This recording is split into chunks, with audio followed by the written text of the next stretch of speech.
ഇതൊരു നാട്ടിലുണ്ടാവാൻ പാടില്ല. അത്രക്കും മാരകമായ ആയുധമാണിത്. ഈ സംഗതി ഉള്ള ആളുകൾ സംഘടിച്ച് ഇനി വേറെ ആരും അത് ഉണ്ടാക്കാൻ പാടില്ലെന്ന് തിട്ടൂരമിറക്കുന്നു. എന്നാലും അങ്ങനെ ആവട്ടെ എന്ന് കരുതി ഇറാൻ ഇതിന്റെ മുന്നേ അങ്ങനെ ഒരു ഈ ആണവ വിരുദ്ധമായ കരാറിൽ അന്നത്തെ അമേരിക്കൻ പ്രസിഡന്റ് ആകുന്ന ഒബാമയുമായി ഒപ്പുവെച്ചിട്ടുണ്ടായിരുന്നു, ബരാക് ഒബാമയുമായി. പക്ഷെ വലിയൊരു കച്ചവടക്കാരനാവുന്ന ട്രംപ് ഇതിന്റെ മുന്നേ അമേരിക്കയിൽ ഭരണത്തിലേറിയപ്പോൾ ഏകപക്ഷീയമായി ആ അണുവായുധ നിർമ്മാണ വിരുദ്ധ കരാറിൽ നിന്ന് അയാൾ പിൻവാങ്ങി. എന്തിനാണ്? ലോകരാജ്യങ്ങൾ അംഗീകരിക്കുന്ന അന്വേഷണ സംഘത്തെ പലപ്പോഴും ഇറാനിലേക്ക് കൊണ്ടുപോവുകയും അവരുടെ എല്ലാ ആയുധ ഇടങ്ങളും അവർക്ക് പരിശോധിക്കാൻ സമ്മതം കൊടുക്കുകയും അതൊക്കെ പരിശോധിച്ച് സത്യസന്ധമായി ഇറാൻ ഇപ്പോൾ യുറേനിയത്തിന്റെ പരിപാടിയിൽ ഇല്ലെന്ന് UN സംഘം, സമാധാന സംഘമൊക്കെ പല ആവർത്തി ലോകത്തോട് വിളിച്ചു പറഞ്ഞതാണ്. അങ്ങനെ പോയാൽ എന്തെങ്കിലും ഒരു കാരണം പറഞ്ഞ് ഇറാനെ നശിപ്പിക്കാൻ പറ്റില്ലെന്ന് ഈ അമേരിക്കക്കറിയാം. അതുകൊണ്ട് ഭൂലോക കച്ചവടക്കാരനാകുന്ന അമേരിക്കൻ പ്രസിഡന്റ് ട്രംപ് ഒബാമ സംഘടിപ്പിച്ച ആ അണുവായുധ വിരുദ്ധ കരാറിൽ നിന്ന് പിന്മാറുന്നു. എന്നിട്ട് അദ്ദേഹം ഈ അണുവായുധം സമ്പുഷ്ടീകരണം ഇറാനിൽ നടക്കുന്നു എന്ന് പതിയെ പ്രചരിപ്പിച്ചു തുടങ്ങുന്നു. ഏറ്റവും ലാസ്റ്റ് ഒമാനിന്റെ നേതൃത്വത്തിൽ മധ്യസ്ഥതയിൽ അമേരിക്കയും ഇറാനും തമ്മിലൊരു ചർച്ച നടക്കുകയാണ്. എന്തിന്? നിരായുധീകരണത്തിന്. മാരകമെന്ന് അവർ പറയുന്ന ആയുധങ്ങളൊന്നും ഇനി ഇറാൻ സംഘടിപ്പിക്കാൻ പാടില്ല, നിർമ്മിക്കാൻ പാടില്ല. ഒന്ന്, അണുവായുധം പോകട്ടെ, വൈദ്യുതി ആവശ്യങ്ങൾക്കും മറ്റും വേണ്ടി പോലും യുറേനിയൻ സമ്പുഷ്ടീകരണം അവർ നടത്താൻ പാടില്ല. ഈ കരാറ് വളരെ പെട്ടെന്ന് ഒപ്പുവെക്കണമെന്ന് പറഞ്ഞിട്ട് അവരുടേതായ രീതിയിൽ, അവർക്ക് അനുകൂലമായ രീതിയിൽ കരാർ എഴുതി നിർമ്മിച്ച് അമേരിക്കക്കാരൻ ഇറാനോ വെല്ലുവിളിക്കുകയാണ്, വേഗം വന്ന് ഒപ്പിട്ടോളൂ. 5 വട്ടം ഒമാനിന്റെ നേതൃത്വത്തിൽ സംബന്ധമായ ചർച്ച വന്നു. തീർത്തും ഏകപക്ഷീയമായ കരാർ അടിച്ചേൽപ്പിക്കുന്നത് ഒരു രാഷ്ട്രവും സമ്മതിക്കില്ല, ഇറാനും അത് സമ്മതിച്ചില്ല. 6ാം വട്ടം അത് സംബന്ധമായ ചർച്ച നടക്കാനിരിക്കുമ്പോൾ അത് ഏകദേശം പാസ്സാവുമെന്നും ഇറാൻ ഈ അണുവായുധ നിർമ്മാണത്തിൽ നിന്ന് പിന്മാറുമെന്നും ഉറപ്പെത്തിയ ഒരു സന്ദർഭത്തിൽ അമേരിക്കയുടെ വിലക്ക് പോലും മാനിക്കാതെ ഇറാനിന്റെ വിവിധ കേന്ദ്രങ്ങളിൽ ഇസ്രായേൽ ഒരു പ്രകോപനവുമില്ലാതെ ബോംബിംഗ് നടത്തുന്നു, മിസൈൽ ആക്രമണം നടത്തുന്നു. ഇതെന്തിനാണ്? ഈ അണുവായുധ നിർമ്മാണത്തിൽ നിന്ന് ഇറാൻ പിന്മാറി എന്ന് പറഞ്ഞാൽ ആ നാടിനെ നശിപ്പിക്കാൻ വേറെ മാർഗമൊന്നും ഉണ്ടാവില്ല. അതുകൊണ്ട് 6ാം വട്ട ചർച്ച നടക്കരുത്. ഈ ഒരു കരാറിൽ അമേരിക്കയോടൊപ്പം ഇറാൻ ഒപ്പുവെക്കരുത്. ഇതില്ലാതാക്കാൻ വേണ്ടി യാതൊരു പ്രകോപനവുമില്ലാതെ അവരുടെ അഭിമാന കേന്ദ്രങ്ങളിൽ ഇവർ മിസൈൽ പതിപ്പിക്കുന്നു. സ്വാഭാവികമായും അവർ തിരിച്ചും മിസൈൽ വിടുന്നു. പശ്ചിമേഷ്യ അശാന്തമായിരിക്കുന്നു, അങ്ങോട്ടും ഇങ്ങോട്ടും നടന്നുകൊണ്ടിരിക്കുകയാണ്. ആകെ മൊത്തം ടോട്ടൽ പരിശോധിച്ചാൽ ഞങ്ങളെ നാട്ടുകാർ സമ്പൂർണ്ണമായി സുരക്ഷിതരാണെന്നും ഒരാളെയും എന്തെങ്കിലും ഒന്ന് ചെയ്യാൻ ഞങ്ങളെ ഇസ്രായേലിൽ സാധ്യമല്ലെന്നും ജനങ്ങൾ മുതൽ ഭരണാധികാരികൾ വരെയും തെറ്റിദ്ധരിച്ചിരുന്നു. അവരുടെ ആ ധാരണയെ സമ്പൂർണ്ണമായി തിരുത്താനും ടെൽ-അവീവിന്റെ ചിത്രം കാണാനുണ്ട്. ഇപ്പോൾ അവരവരുടെ നാട്ടുകാർക്ക് നിർദ്ദേശം കഠിനമായി നൽകി കഴിഞ്ഞു. നമ്മുടെ നാട്ടിലെ ബോംബിംഗ് വഴിയുള്ള ഈ നാശങ്ങളോ വീഡിയോ പിടിക്കരുത്, ഫോട്ടോ പിടിക്കരുതെന്ന്. എന്നാലും പുറത്തു വന്ന കുറച്ച് ചിത്രങ്ങൾ എടുത്ത് പരിശോധിക്കുമ്പോൾ ടെൽ-അവീവൊക്കെ തകർന്ന് തരിപ്പണായി കിടക്കുകയാണ്. എത്രയാൾ മരിച്ചു എന്നതിന്റെ കണക്ക് പുറത്തു വരുന്നില്ല.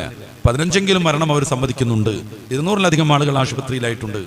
അവരുടെ ഭരണകൂടം എല്ലാവരും ഈ ബങ്കറിൽ പോയി ഒളിച്ചു നിന്നോളൂ, പുറത്തിറങ്ങരുത് എന്ന് പറഞ്ഞുകൊണ്ടിരിക്കുകയാണ്.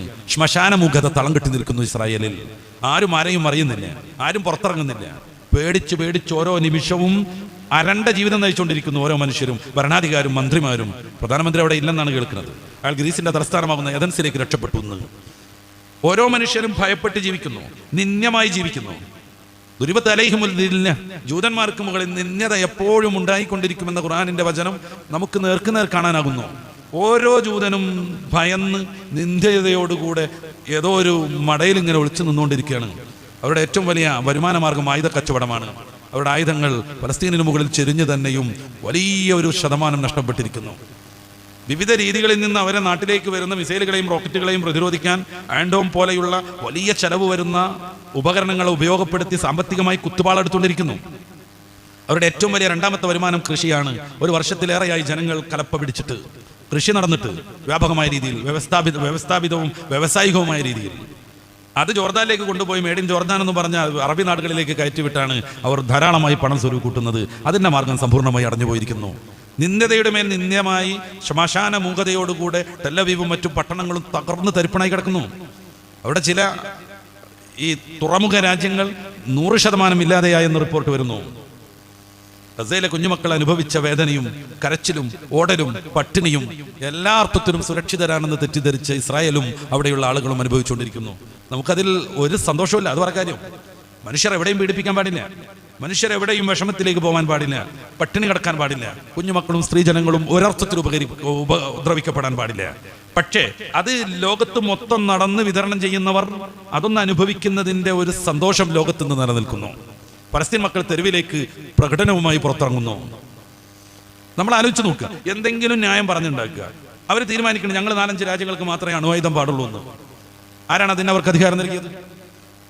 ആയിരക്കണക്കിന് അണുവായുധങ്ങൾ നിർമ്മിച്ചു വെച്ചാണ് വൈദ്യുതി ആവശ്യങ്ങൾക്ക് പോലും ഇറാൻ ഭരണകൂടം യുറേനിയം സമ്പുഷ്ടീകരണം നടത്താൻ പാടില്ലെന്ന് അവർ തിട്ടൂരം വെക്കുന്നത്.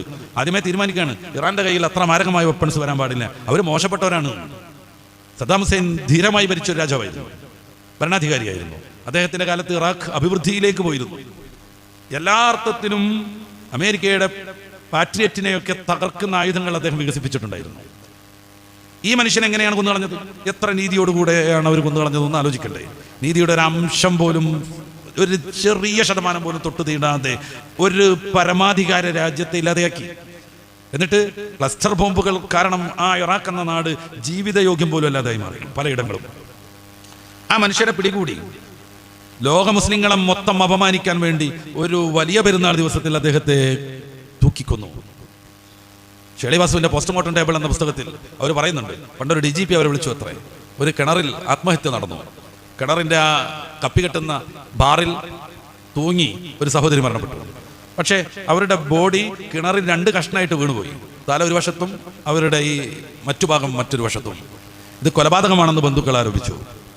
ആ സമയത്താണ് കോഴിക്കോട് മെഡിക്കൽ കോളേജിലെ പത്തോളജി വിഭാഗം മേധാവി പോസ്റ്റ്മോർട്ടവും അതിൻ്റെ എല്ലാ പരിപാടികളും ശരിക്കറിയാവുന്ന ഡോക്ടർ ഷേളിവാസുവിനെ ഈ പോലീസ് ഓഫീസർ വിളിക്കുന്നത്. ഏതെങ്കിലും ഒരു സാഹചര്യത്തിൽ ഈ തൂങ്ങി ആത്മഹത്യ ചെയ്യുന്ന ആളുടെ തല വേർപ്പെടാനുള്ള സാധ്യതയുണ്ടോ എന്ന് അവർക്ക് അന്ന് അങ്ങനത്തെ ഒരു റിപ്പോർട്ട് അവരുടെ മുമ്പിലില്ല. ഷേളിവാസുവിൻ്റെ അവരന്ന് ആ പോലീസ് ഓഫീസറോട് നടത്തിയ ഒരു പരാമർശം, പുതിയ കയറും ആഴത്തിലേക്ക് വീഴലുമാണെങ്കിൽ എന്തുകൊണ്ടത് സംഭവിച്ചുകൂടാന്ന്. പുതിയ കയർ, മൂർച്ചയുള്ള കയർ, ആഴത്തിലേക്ക് ചാടൽ, ഇതാണെങ്കിൽ എന്തുകൊണ്ടത് സംഭവിച്ചുകൂടാ എന്നായിരുന്നു.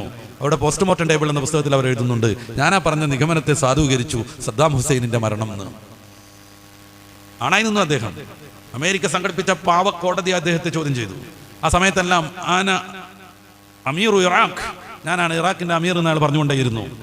ആ മനുഷ്യനെ ക്രൂരമായി വലിയ പെരുന്നാളിന്റെ ദിവസത്തിൽ തൂക്കിക്കൊല്ലുമ്പോൾ ആഴത്തിലേക്ക് വീഴുകയും പുതിയ കയറാകുകയും ചെയ്തുകൊണ്ട് അദ്ദേഹത്തിന്റെ തല വേർപ്പെട്ടു പോയി.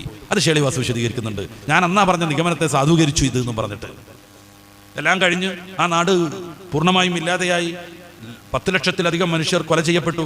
ഈ ക്രൂരമായ സംഹാര താണ്ഡവമൊക്കെ കഴിഞ്ഞപ്പോൾ അന്നത്തെ വലിയ ബുഷായിരുന്ന ജോർജ് W. ബുഷ് പറഞ്ഞു, അവരുടെ കയ്യിൽ അങ്ങനത്തെ ആയുധങ്ങളൊന്നുമില്ല, ഞങ്ങൾക്ക് അതേക്കുറിച്ച് റിപ്പോർട്ടും അറിയില്ല, പിന്നെ എന്തുകൊണ്ട് ഞാനത് ചെയ്തു, എന്നോട് കർത്താവ് അങ്ങനെ ചെയ്യാൻ കൽപ്പിച്ചു എന്നായിരുന്നു.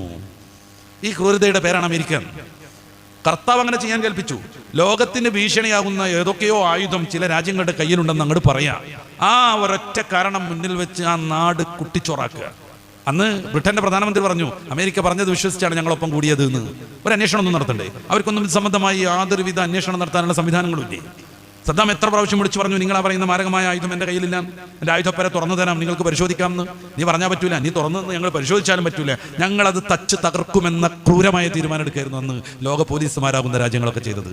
സമാനം ഇറാനിലേക്ക് എത്തുന്നു.